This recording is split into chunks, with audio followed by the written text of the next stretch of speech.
On April 26, 1986, the world came closer to destruction than anyone was told. A nuclear reactor exploded, not because of war, but because of silence. Firefighters walked into invisible death. A city was left asleep while radiation spread, and the truth was delayed on purpose. This is not fiction. This is Chernobyl, the test that was never meant to happen. On April 26, 1986, while most of the world was asleep, a nuclear reactor exploded inside Chernobyl Nuclear Power Plant. The explosion was not supposed to be possible. The reactor was considered safe. The test was considered routine, and the people running it believed everything was under control. They were wrong. The test that should have been canceled. The disaster did not begin with an explosion. It began with a delay. Engineers at the plant were scheduled to run a safety test. A test meant to determine whether the reactor's turbines could continue powering emergency systems during a power outage. It was a test that had failed before. It was also a test that should have been performed under strict conditions. Those conditions were not met. A dangerous combination. Several critical factors aligned that night. An unstable reactor design, inexperienced night shift operators, pressure from supervisors to complete the test, and a culture where questioning orders was discouraged. The reactor's power level dropped dangerously low. Instead of shutting it down, operators attempted to raise it manually. This violated safety protocols, but no one stopped them. The moment control was lost. As control rods were withdrawn, the reactor entered a state of extreme instability. Power surged. Operators attempted an emergency shutdown. They pressed the AZ5 button. That button should have saved everything. Instead, it triggered the disaster. The explosion. At 1:23 a.m., a massive power surge tore through reactor number 4 Sendan. A steam explosion blew the reactor apart. The roof was destroyed. The core was exposed. Radioactive material was launched into the atmosphere, far beyond anything authorities believed possible. The reactor was open to the sky. The men who didn't know. Firefighters were called immediately. They were told there had been a fire. They were not told it was nuclear. They arrived without protective gear. They climbed onto the reactor roof.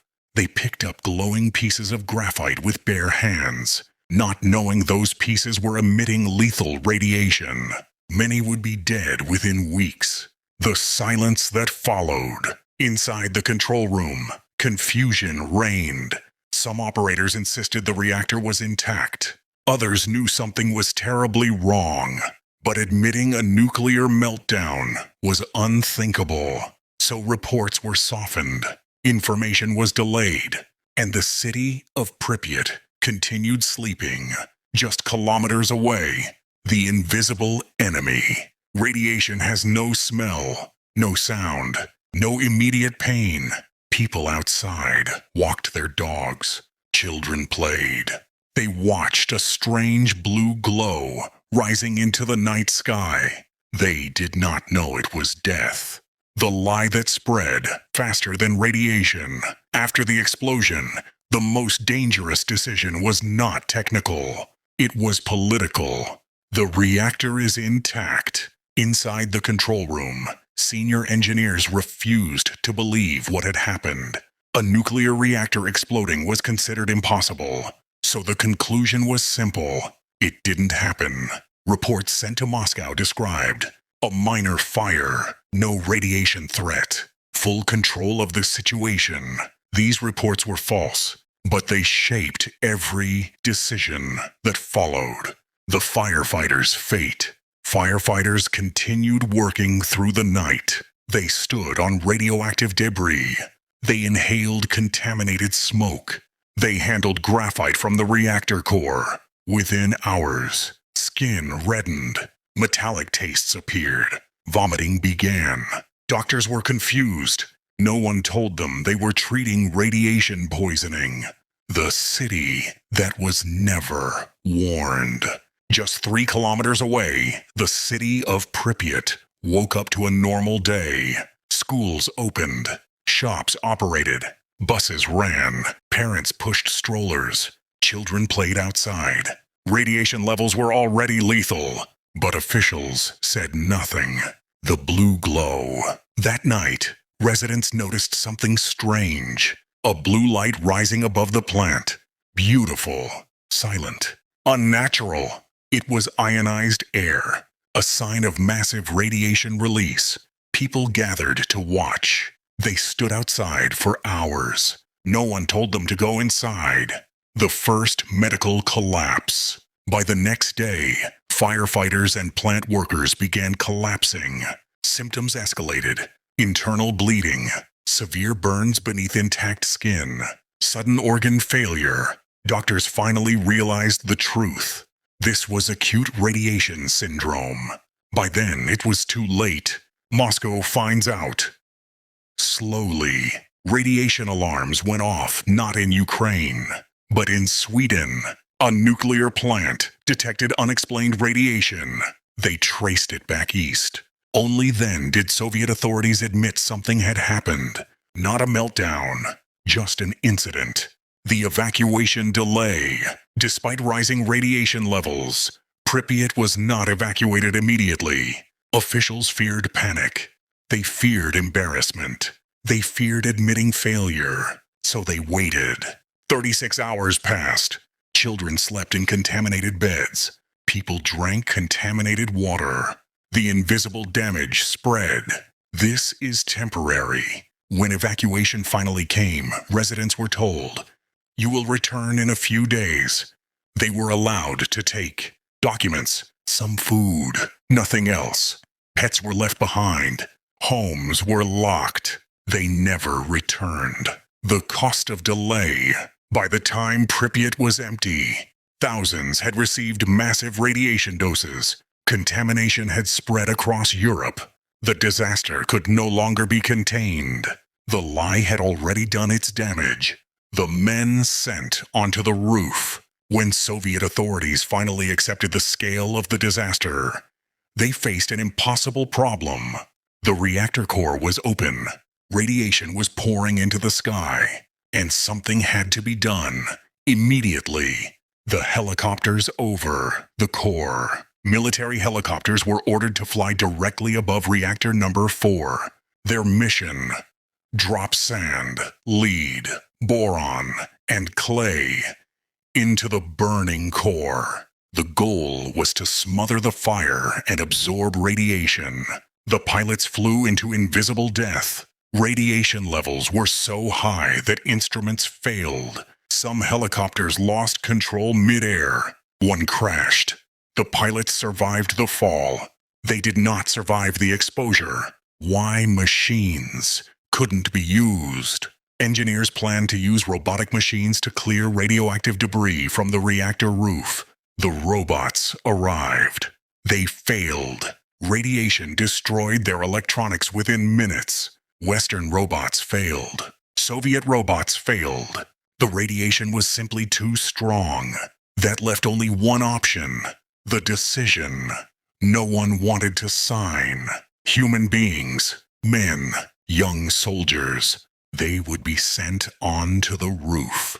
Not for hours, not even for minutes, for seconds. The liquidators. They were called liquidators. Miners, soldiers, firefighters, volunteers, some real, some forced. They were given thin protective suits, a shovel, one instruction: run onto the roof, throw radioactive debris over the edge, run back. Time limit, 90 seconds. Any longer meant a fatal dose. The roof of death. Radiation levels on the roof were extreme, enough to kill a man in minutes. Men reported sudden nausea, blurred vision, metallic taste, a sense of burning inside the body. Some collapsed before their time was up. Others completed their task and walked away, already dying. The silence after. Most liquidators were never officially recorded.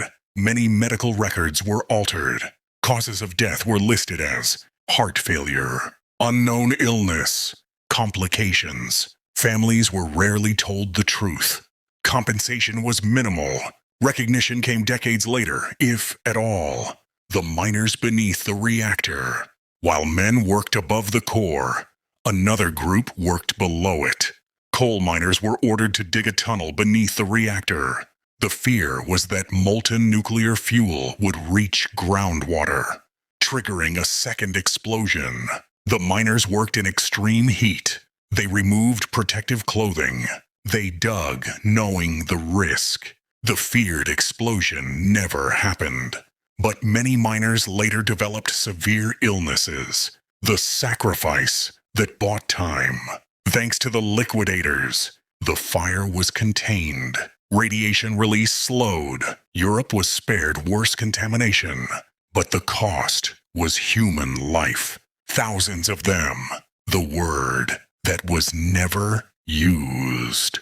The Soviet Union never called them heroes. They were too inconvenient.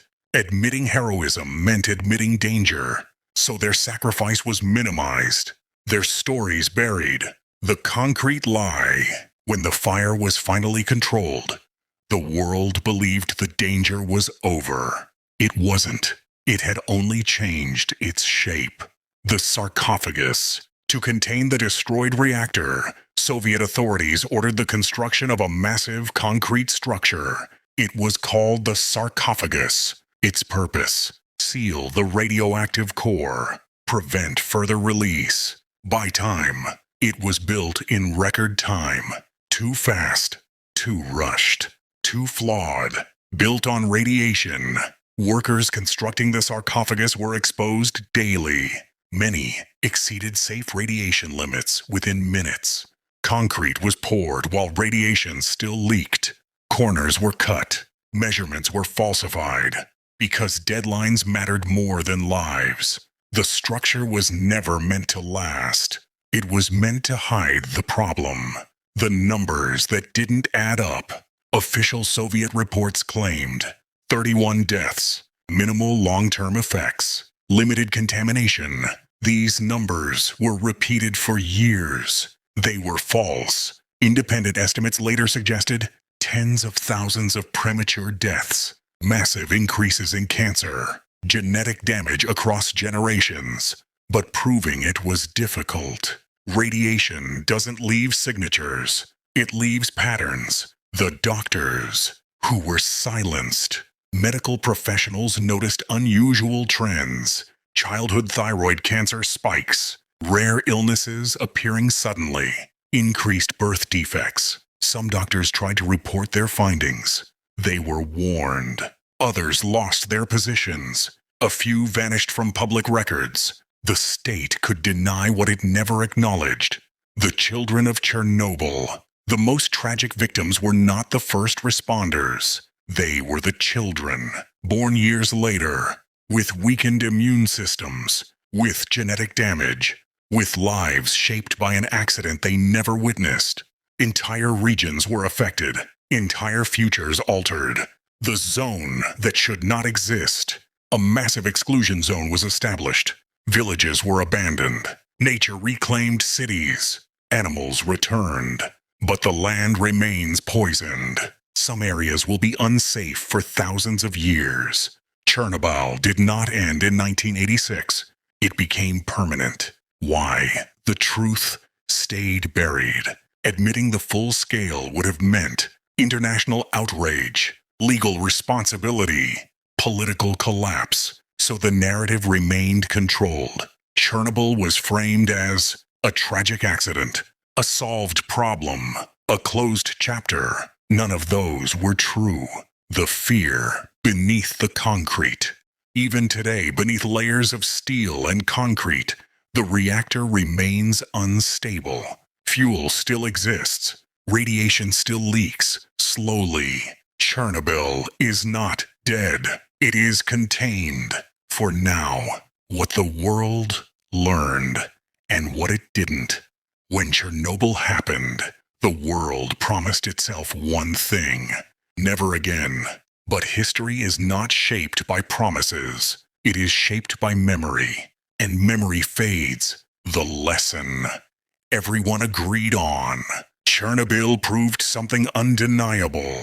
Technology does not fail alone. People do. Poor decisions, silence, fear of authority, fear of admitting mistakes. The reactor exploded because humans ignored warning signs. And the disaster grew because humans delayed the truth. What changed after Chernobyl? After 1986, nuclear safety standards improved. Emergency response protocols were rewritten. International cooperation increased. On paper, the world became safer. But safety is not only about rules. It is about culture. What did not change? Chernobyl also revealed something darker. That when embarrassment threatens power, truth becomes negotiable. Information is delayed. Numbers are adjusted. Responsibility is diluted. Those patterns did not disappear. They simply found new places. The myth of control. Perhaps the most dangerous illusion exposed by Chernobyl is this: that humans fully control what they build. We trust systems because we need to. But systems only work as long as people remain honest. The moment truth is delayed, the system begins to fail. Chernobyl, today. Today, tourists walk through Pripyat. Photographs are taken. Videos are made. But beneath the silence, radiation still exists. Invisible, persistent, patient. Chernobyl reminds us that some mistakes do not end. They echo the men and women we forgot. History remembers reactors and dates. It forgets names. The firefighters, the liquidators, the miners, the doctors who spoke too early. They paid the price so others would live. Most were never thanked. Many were never counted. The final question. Chernobyl forces a question that has no comfortable answer. Did we learn the right lesson? Or just the easiest one? The end. That still isn't an end. The reactor is sealed. The zone is restricted. The story is labeled finished. But Chernobyl is not history. It is a warning, waiting to be remembered.